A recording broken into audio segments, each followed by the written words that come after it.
São histéricas as discussões nas ruas por causa de parentes e amigos desaparecidos. Eu sei, eu bem sei.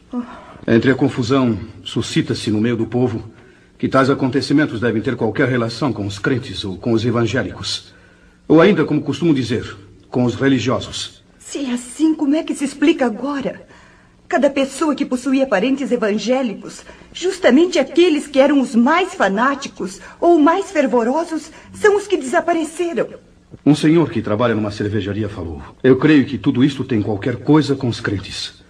Pois conheço um senhor de nome Hans Rosen, e ele sempre esteve em meu serviço pregando a palavra de Deus. Volta e meia ele dizia que Jesus viria breve para levá-lo, juntamente com os que acreditam no poder de Deus. E agora acabo de ter notícias que ele também não se encontra mais aqui. E tais palavras foram confirmadas? Foram, exatamente. Um outro homem também falou. É verdade. Nós tínhamos como colega uma pessoa que falava a mesma coisa. E agora o seu nome também está na lista dos desaparecidos. E na tal de reunião onde você estava por acaso, alguém protestou? É claro que sim. Alguém disse em voz alta: é necessário que as autoridades proíbam agora a leitura da Bíblia em reuniões cristãs, para que assim evitemos que novamente aconteça o mesmo. E em resposta a essas palavras? Em resposta a elas, um senhor disse: não há mais perigo. Nunca mais vai acontecer coisa igual. Esses crentes que nós chamávamos fanáticos tinham razão. Eles nos falaram de Cristo e esperavam a volta de Jesus para buscá-los. Ai de nós, meu povo, que não demos atenção para eles. Com eles estaríamos melhor do que sermos obrigados a ficar nesse caos que já começou.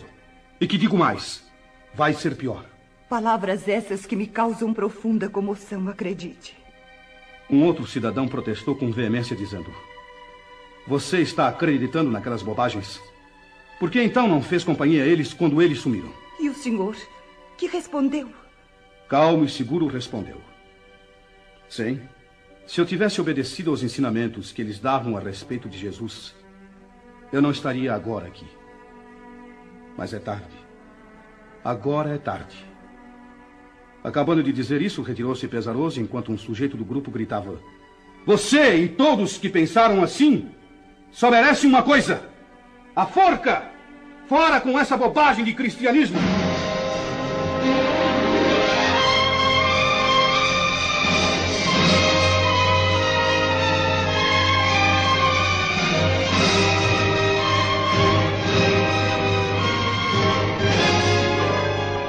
No dia seguinte, nem o rádio podia dar informações para esclarecimento do grande mistério.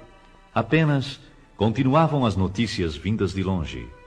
Dos campos, missionários falavam tais notícias do desaparecimento em massa. Poucos membros de igrejas foram os que ficaram.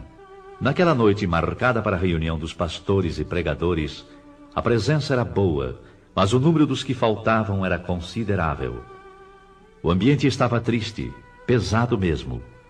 Os corações estavam como que congelados. Durante a reunião, mais do que um se manifestou demonstrando desespero extremo.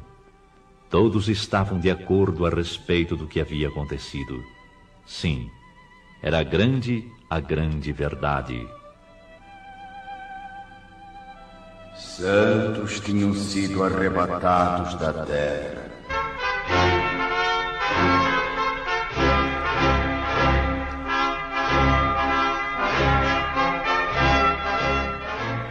A noiva de Cristo foi levada ao céu. Entre alguns crentes, houve a confissão de que, apesar das preparações teológicas e estudos da palavra de Deus, nunca chegaram a compreender que aquilo seria uma realidade. A verdade é que estavam completamente estranhos ao novo nascimento e longe da adoção de filhos. Um dos mais novos falou: eu nunca aprendi assim. Os professores nunca nos falaram que ia ser como se deu estes dias. Houve nesse momento certas tendências para discussão. Porém, os ânimos estavam abalados demais para que saísse algo aproveitável. E um jornalista presente escreveu: a conclusão dos crentes que ficaram é a seguinte: o que se passou nestes dias, sem dúvida, foi o que está predito na Bíblia Sagrada, ou como está escrito sobre a assunção da noiva, ou que Jesus levou os seus. Isto é tudo que podemos informar no momento. Este comunicado, porém, não foi publicado. As autoridades acharam que tudo aquilo era produto da mente nervosa dos evangélicos e seus ministros. Foi ainda qualificado de fantasia, sem ter nada de realidade. Depois de um acontecimento de envergadura, qualquer pronunciamento de esclarecimento só poderia ser dado pelo governo. E se for provado que tem relação com a religião cristã, o primeiro passo deve ser o do fechamento das igrejas e outros lugares de pregações evangélicas, até que o caso seja devidamente esclarecido. Mas já não se trata de caso nacional, e sim de internacional. No campo religioso, nas igrejas, o ambiente geral é de tristeza. Mas no domingo todas as igrejas e templos estavam repletas. Em certas igrejas não havia pastor. E aqueles que nunca faltavam nos cultos estavam ausentes. Muitas igrejas estão com um número muito reduzido de membros, e em lugar dos crentes estavam aqueles que anteriormente haviam desprezado as mensagens. Eu vi que o povo estava ansioso para conhecer a palavra, mas a Bíblia era como um livro selado. Um senhor procurou ler, mas disse: eu estou vendo as letras, mas não compreendo nada. E deu o livro a outra pessoa que respondeu da mesma maneira. Bastou isso para que todos os presentes começassem a chorar e a gemer.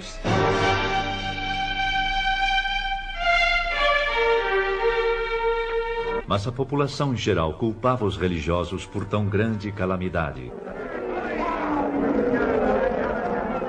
Tudo isso tem acontecido unicamente por causa dos crentes. Sim, é isso mesmo. Esta praga tem vindo sobre nós unicamente por causa deles. Vamos até a igreja e vejamos o que podem eles nos explicar. E a explicação dos que ficaram foi simples, triste e com poucas palavras. O tempo da graça terminou. Mais algumas palavras e no culto iniciou-se a confusão, bem como em todas as reuniões realizadas para tais esclarecimentos. Alguns, levantando-se, começavam a culpar o pregador. A culpa é sua!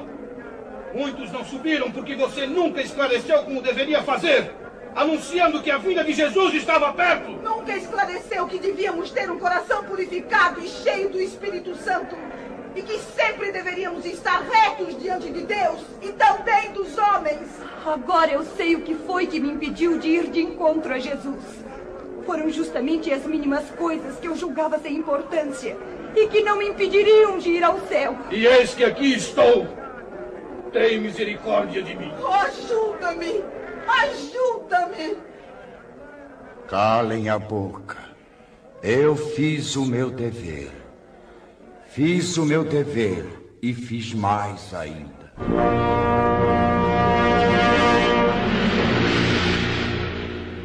Uns gritavam de raiva e horror, outros choravam e clamavam. Era inútil. A porta estava fechada para sempre. Não adiantava bater e dizer que tinham comido na presença do Senhor, que oravam, que eram obedientes. Não havia mais oportunidade. É quase impossível descrever os dias que se seguiram.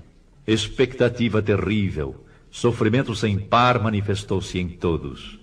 E foram lembrados os convites feitos pelos pastores e o desprezo com que receberam esses convites.